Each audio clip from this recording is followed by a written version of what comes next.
It's my pleasure to introduce to you Professor Émilie Tardivel, who will be addressing us tonight on the theme of Christian citizenship. This topic, I think, is a perennial one in Christian thought, prone especially to emerging at times of, crisis.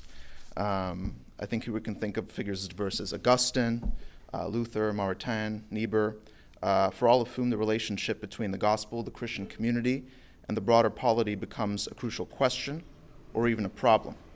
But today, I think we'll be focusing on the Church Fathers, so we'll begin at the beginnings. So Professor Tardivel is Professor of Philosophy and Scientific Director of the Chair of the Common Good at the Institut Catholique in Paris. She is a member of the French redaction of the International Catholic Review Communio and is the author of several books. La Liberté à Principe on Czech philosopher and phenomenologist Jan Patočka, a favorite of mine, actually. I would love Patočka. Which received the Prix La Bruyère of the Académie Française, Tout pouvoir vient de Dieu, which deals with the issues that we're going to discuss today, political theology in the patristic age, and a collection of texts with Jean-Luc Marion, Phenomenologia del Dono. Currently, her research focuses on the conceptual history of the common good and the theme of political theology. So, welcome, Professor Tardivel.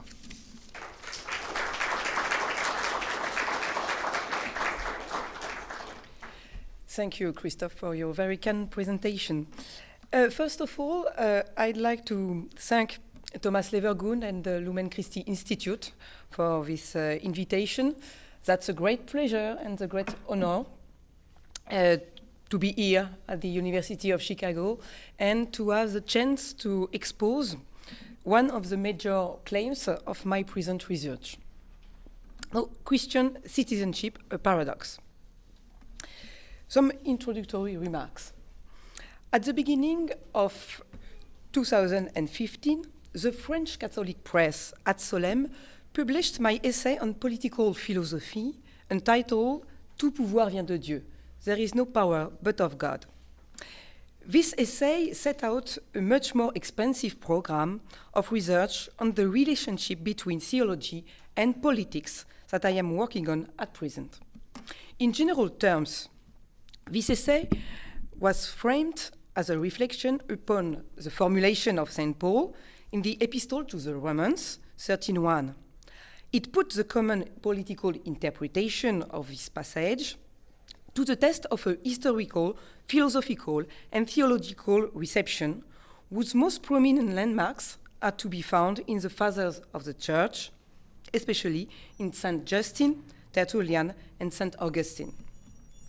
The major stake of this essay consisted in demonstrating that this formulation does not cover a Christian political doctrine, but rather a way of conceiving Christian citizenship in light of the requirements of the universal common good.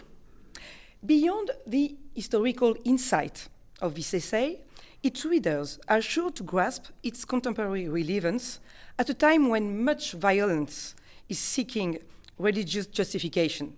However, at the same time, as Pope Benedict XVI has said, and as Pope Francis has reiterated in his discourse to the European Parliament in 2014, I quote, "It is the forgetting of God and not his glorification that engenders violence," end of quote. Following the example of St. Justin, the Christian martyrs of the first centuries testified to this glorification of God as rooted in the passions of love and not in the violence of arms. One also observes that in Europe, as well as in America, many episodes of violence which occurs seek any religious justification, yet they nevertheless have their own monstrous idol, the Moloch, who demands a daily and increasing human tribute. Thus, the idea that there is no power but of God also signifies that the power does not come from money or that it should not belong to it, for you cannot serve God and mammon, says the Gospel of Luke 16:13. In the face of such a dual idolatrous impasse, whose positions are established on opposing fronts, Christians have to defend a specific way of living in the city. It is, indeed, this notion of Christian citizenship, rather than yet another political doctrine, is a great cemetery of political doctrine which history constitutes not already full, that this very ideal notion of Christian citizenship, which seems to be necessary to promote today. However, in order to do so, Christians must have access to an authentic interpretation of themselves. As a result, any apology ad extra is inalienable from an apology ad intra, as attested by the patristic texts which serve as guides in this essay. Acknowledging that this reflection, which is primarily but not exclusively addressed to Christians, owes a great deal to the seminar which Jean-Luc Marion has held on the Fathers of the Church between 2011 and 2016 at the Institut Catholique de Paris, my hope is that it will enable others to discover what Hugo Rahner had called the immortal example of the Christian Church of the early days. So now, the presentation of my argument. We often wonder whether the Christian faith entails a political doctrine as it does a social one. This question is not relevant, for if Christians necessarily practice their citizenship, if there is such a thing as Christian citizenship, it does not designate a political regime which might be specifically Christian in virtue of the following principle.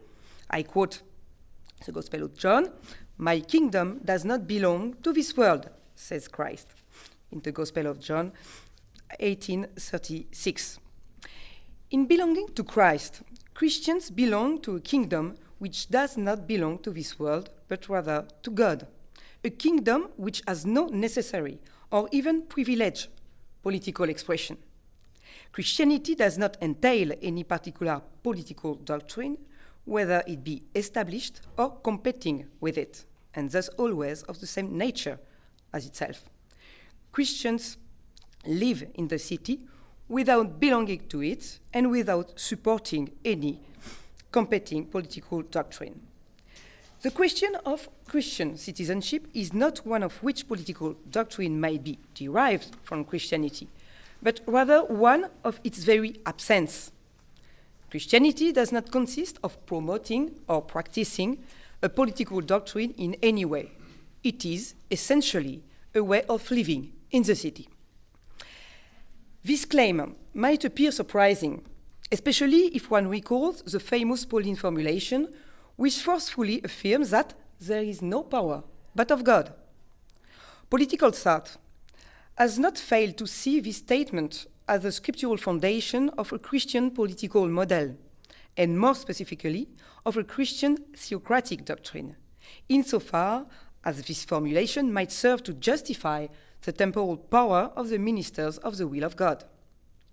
As if the will of God could not be reconciled with the will of the people without conceiving of God as the God of a particular people. In this case, it would be possible to assert, as Jefferson had done for American democracy, vox populi, vox Dei.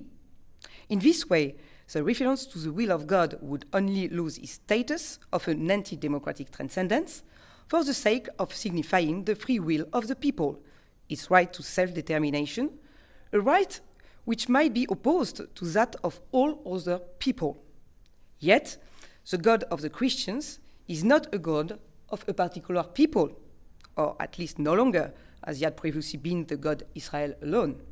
He is the God of a humanity fully reconciled in Christ, as Paul emphasizes in the Epistle to the Romans 10:12. I quote, "For there is no distinction between Jew and Greek. The same Lord is Lord of all, enriching all who call upon him."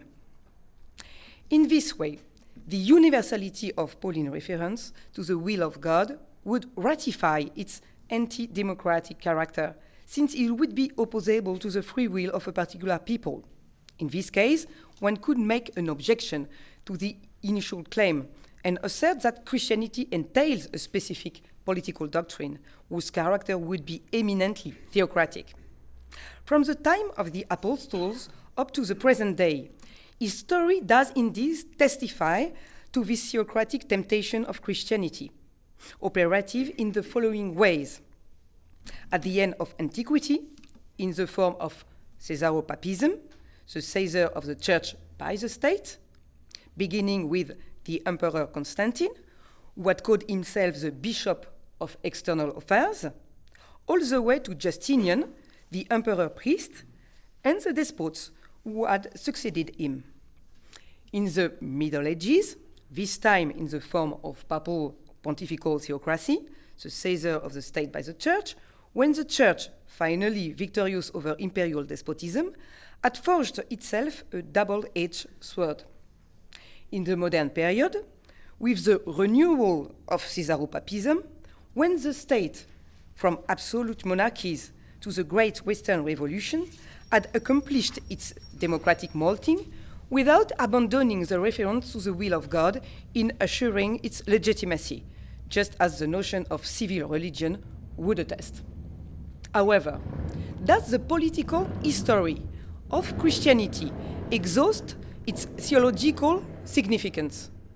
To what degree is it legitimate to view Christian theology through an exclusively political lens, to the point of always recognizing within it an instrument of the absolutization of powers that are human, all too human, whether it be a matter of the power of the Church or the power of the state? In face of contemporary theocratic temptations, which no longer have anything in common with Christianity or even claim themselves to be anti-Christian, it is necessary to once again take up the thought of the early Christians, who had the wisdom to view political thought through an essentially theological lens. For this theological lens did not consist in developing a Christian theocratic doctrine, but rather in promoting and practicing within the Roman Empire an alternative way of living in the city, an alternative kind of citizenship.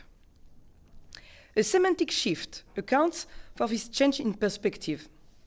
While the Greek politeia signified both the political constitution of a city in general and the best possible version of such a constitution, in fact, the De Republica of Cicero is the Roman counterpart to the Peripoliteias of Plato. But in the thought of the early Christians, it emerges as a reference to a way of living in the city. We note this change, in particular, in the Epistle to Diognetus during the 2nd century. I quote the Epistle to Diognetus, "But while they, the Christians, dwell in both Greek and barbarian cities, each as his lot was cast, and follow the customs of the land in dress and food and other matters of living, they show forth their remarkable and admittedly paradoxical politeia, way of living. While there may be such a thing as a Christian politeia, a specifically Christian way of living in the city, there is no such a thing as a Christian res publica, that is, a specifically Christian political constitution with its own particular mode of government, be it monarchical, aristocratic, or democratic. A theological perspective on political thought does not oppose the will of God to the will of the people any more than necessarily uniting them. Its objective is neither to elaborate a treatise on the best form of government, nor to develop a general theory of the state, but rather to discern the best way of living in the city. This optimal way of living in the city is expressed in the form of a paradox, which runs through all the apologetic literature of the first centuries of Christianity, beginning with the Apology of Justin and the Epistle to Diognetus, all the way to Augustine's City of God, which might be considered as the last great apology of his period. This paradox may be summed up as follows. The best way of living in the city consists in living there as a foreigner. For such civil distance allows a preservation of the city from its idolatrous tendencies. Here, we might once again cite the epistle to Diognetus, which expresses this Christian requirement of a responsible distance in a very effective way. I quote the epistle to Diognetus. The Christians live in fatherlands of their own, but as aliens. They share all things as citizens and bear all things as strangers. Every foreign land is their fatherland, and every fatherland a foreign land. End of quote. In the Apology of Justin, even more than in the epistle to Diognetus, such responsible distance is clarified in terms of its principle. Christians promote and practice a responsible distance in relation to the city, because they try hard, I quote, to live according to reason and to flee from evil. This formulation of Justin, to live according to reason and to flee from evil, in this formulation, one recognizes the principle to which the Latin fathers would grant the status of the first precept of natural law: do good, avoid evil. You will find this formulation in Ambrose of Milan, in Thomas Aquinas, and even earlier, it is necessary to refer to the epistle to the Romans 12:9. Let love be sincere, hate what is evil, hold on to what is good. Without explicitly relating it to this principle, Justin takes recourse to the notion of the law of nature, phuseos nomos. In fact, Justin is the first of the fathers who had clearly shown the value of the notion of natural law. Thus, Christian citizenship is characterized by a double obedience to the laws of the city and to the law of nature, whose hierarchy of perfection had already been observed in the epistle to Diognetus. I quote, "The Christians obey the appointed laws, yet in their own life they excel the laws." Natural law is not a law that contradicts civil law, but rather a law that imposes a way of living which fulfills it, a law which imposes loving, to be precise, for one who loves the other has fulfilled the law, as Paul affirms in the epistle to the Romans 13:8. Thus, Christian citizenship entails the understanding that the event whose witnesses Christians are urges them to conceive of their relation to the law and to the state in a different way, not on the basis of an empty formula, of a formal principle, just as the Austrian positivist jurist Hans Kelsen had criticized the first precept of the Christian natural law, but on the basis of an absolute imperative which is rooted in the very passion of Christ. This absolute imperative is none other than that of love, understood in the sense of an unusual passions, hypomene xene, to which Justin refers in connection with Christians facing martyrdom. This definition perfectly reiterates that of the first epistle to the Corinthians 13:7. Love, agape, bears all things, panta, hypomenei. Just as it coincides with the definition of Christian citizenship in the epistle to Diognetus. Christians bear all things as stranger, pant hypomenosin os xenoi. So you have the same definition of love and of Christian citizenship, to bear all things. This definition of the Christian politeia in terms of the passions of love can be found all the way up to the city of God, in which Augustine exhorts Christians to endure, tolerare, even the worst government, and by such endurance, tolerantia, to win for themselves a place of the highest eminence in the most holy and august court of angels, in that heavenly republic whose law is the will of God. End of quote. This definition of Christian citizenship allows one to see the Pauline formulation in the Epistle to the Romans 13:1, there is no power but of God, through an essentially theological lens.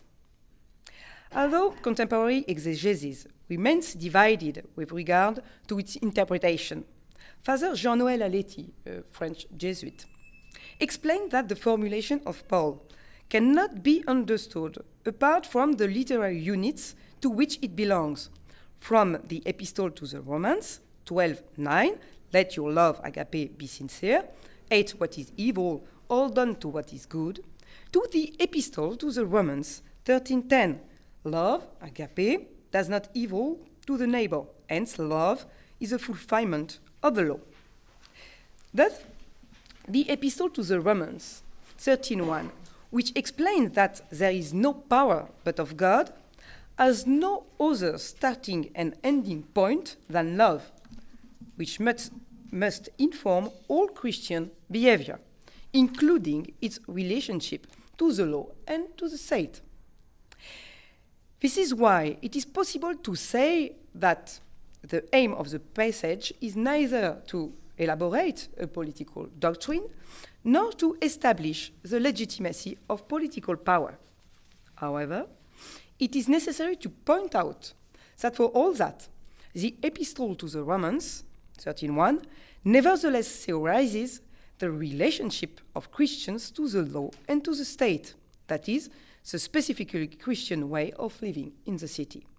This claim, which allows one to see the Epistle to the Romans 13:1 through an essentially theological lens, without rejecting its properly political implications, may be confirmed by a reconstitutionalization of the Pauline formula and of its reception by the fathers of the Church. Here, I would restrict my corpus to previously cited text, while adding the apology of Tertullian. In view of the general context, it is necessary to emphasize that the strictly juridical political objective of these texts consists in clearing Christian's name of the crimes of which it has been accused. As far as public crimes are concerned, the only ones in which I am interested here are, at least in the text of the 2nd century, those of lèse majesty, treason, and lèse religion, apostasy. In the context of the Roman Empire, as established by Augustus in 27, these two crimes would have been considered as one. For the emperor was not only a holder of power, potestas, but also an agent of authority, auctoritas, or the power of suggestion and ratification of all public acts, including that of inducting a god into a pantheon, an act which had until then been reserved primarily to the Senate. Insofar as Christians refused to sacrifice to the gods of the city, lèse religion, they trespassed against the auctoritas of the emperor, lèse majesty. Indeed, as the French historian Hervé Oudard points out, relying upon the work of André Magdala, Auctoritas Principis, such recognition by the Senate of the auctoritas of Octavian, qualified as Augustus, expressed a general principle of veneration and stemmed from the religious sphere. It suggested the closeness of Octavian with the gods of the city. In the context of the Roman Empire, asserting that there is no power, potestas, but of God, and that God is the auctoritas which confirms and amplifies power in its application, was tantamount to divesting the emperor of his auctoritas, and not in order to render it to the Senate, but rather in order to render it to God. In this way, the Epistle to the Romans 13:1 could not be understood apart from its relation to the Epistle to the Romans 13:7, where Paul, referring in particular to the Gospel of Matthew 22:21 claims render to all their dues.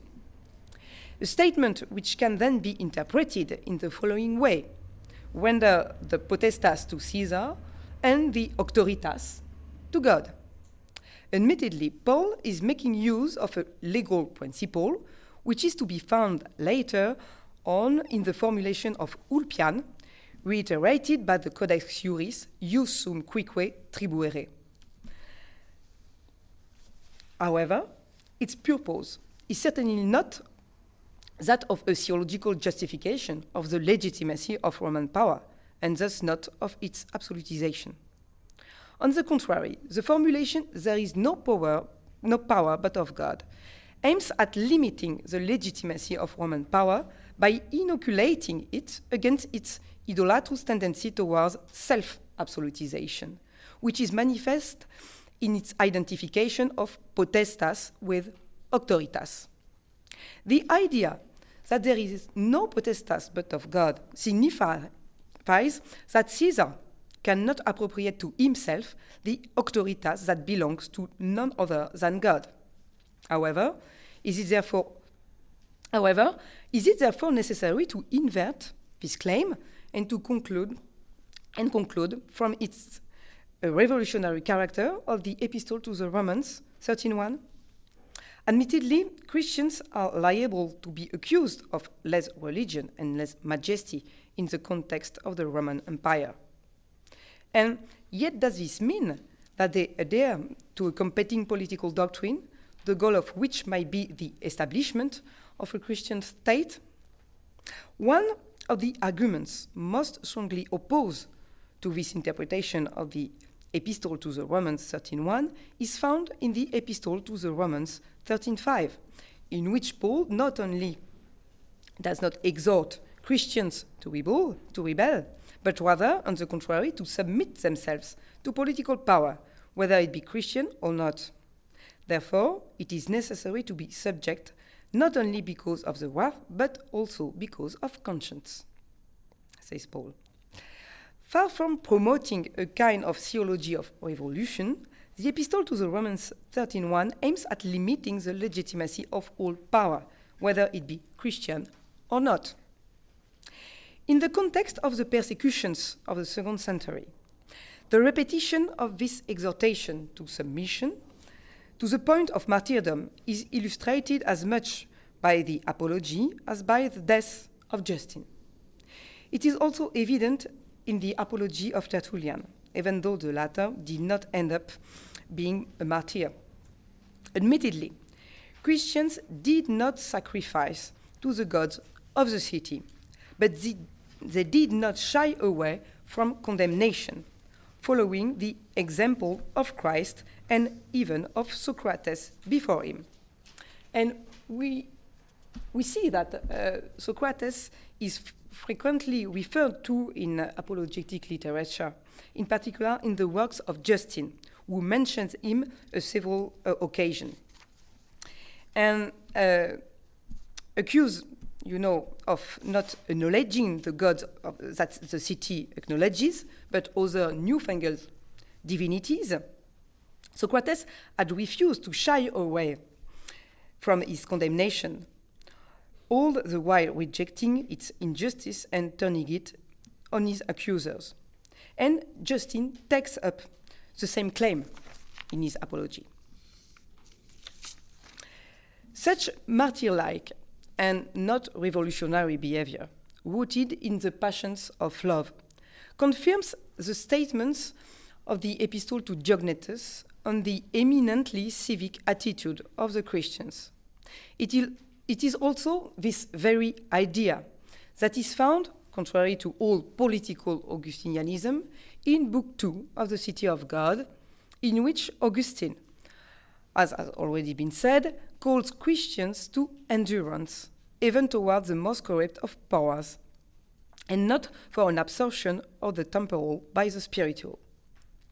Thus, the formulation, "there is no power but of God," not only criticizes the idolatrous tendencies of Roman power, that is, the theocratic temptations of a pagan power, but also rejects all future theocratic temptations of any Christian power, whether these temptations take the form of Caesaropapism or of papal theocracy. This claim can also be expressed positively. If Christians criticize the idolatry of temporal power, that is, its self-establishment by the identification of potestas with auctoritas, they do not, for all that, reject its autonomy. The specifically Christian way of living in the city thus entails a political position proper to the Christians. Yet, this position should not be confused with a specific political doctrine, because it consists neither in competing with an established power, nor in justifying its nature or its kind of political regime or its laws. This position proper to the Christians, which might be characterized in reference to the epistle to Diognetus as paradoxical, is expressed in the requirement of an autonomous, yet non-foundational, temporal power. The epistle to the Romans 13:1 expresses this double requirement of autonomy and openness to an absolute transcendence, which prohibits holders of power from appropriating its foundation. In this way, the formulation "there is no power but of God" aims at rendering power fundamentally inappropriable, because it is founded upon an authority which transcends it absolutely and subordinates it to its proper end, the common good as the good of all. Far from entailing a theocratic doctrine which would confer temporal power upon the ministers of the will of God, the epistle to the Romans 13:1 theorizes, beyond the relationship of the Christian to the law and the state, the main conditions of the common good as the universal good. These conditions, which I analyze in detail in my essay, are threefold: the non-idolatry of power, the search for peace, and the respect for freedom, first and foremost religious freedom. However, they may also be summarized in a single condition, the passions of love. By the end of this work essay, the Pauline reference to the will of God completely loses its status of an anti-democratic transcendence. On the contrary, and paradoxically, it becomes clear that it theorizes the conditions of a true democracy if one thinks, following Claude Lefort, that a true democracy is not first and foremost a political regime, and that the impossibility of appropriating power to oneself is its fundamental condition.